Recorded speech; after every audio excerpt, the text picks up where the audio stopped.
ये फानी जहान है, ना इत्थे बादशाह रहना ते ना फकीर रहना है। जिवें आ साडे पिछे बिल्डिंग इलाके दी किसे वेले सब तो खूबसूरत बिल्डिंग सी ते अज दा हाल वेख लो। ते इसे मौजू नूं सामने रख के समाप्त करो।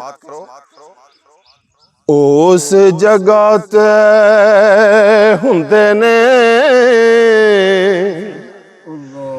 अक काने,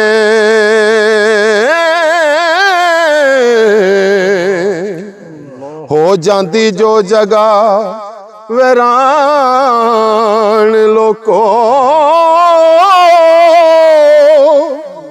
सप ठुवें फिर उथे प्रधान हुंदे। जेड़ी जगह ना वसन इंसान लोको, जिन भूत चढ़े लावी दिने राती, विच खंडरा फेरे पान लोको। ऐसी थां ते बाबा हसनैन अकबर, बहुता रहिए ते हुंदा नुकसान लोको। उच्चे उच्चे मोहल्ला विच रहन वाले, कच्चे कोठे ते कुलियां भी वेख्या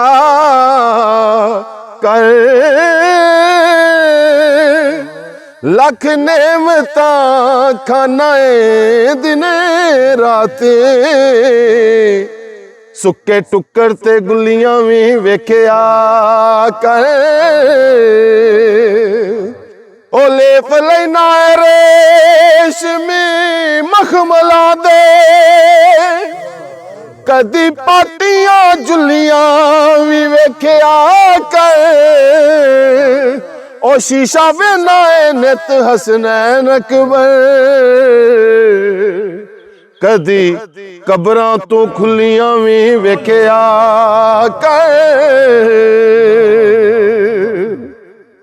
कच्चे कोठे ते कच्चियां वेख कंधां, कच्ची कबर दी याद अज आ रही।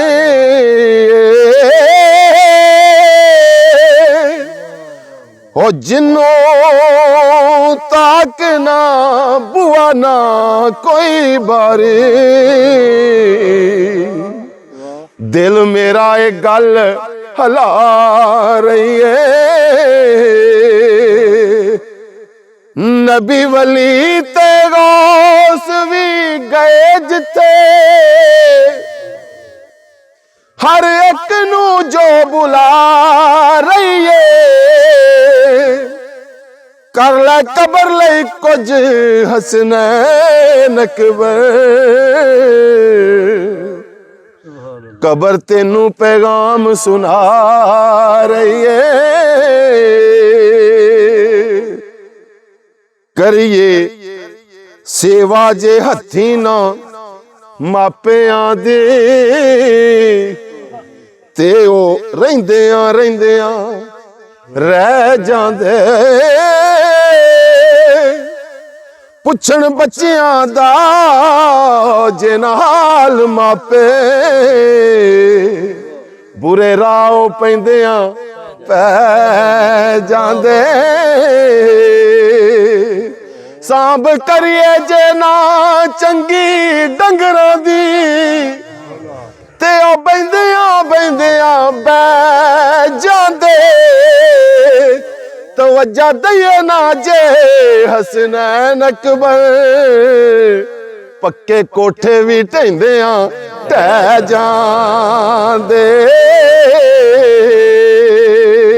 तवज्जो दईए ना जे हसनैन अकबर, पक्के कोठे भी ढहिंदियां ढह जांदे।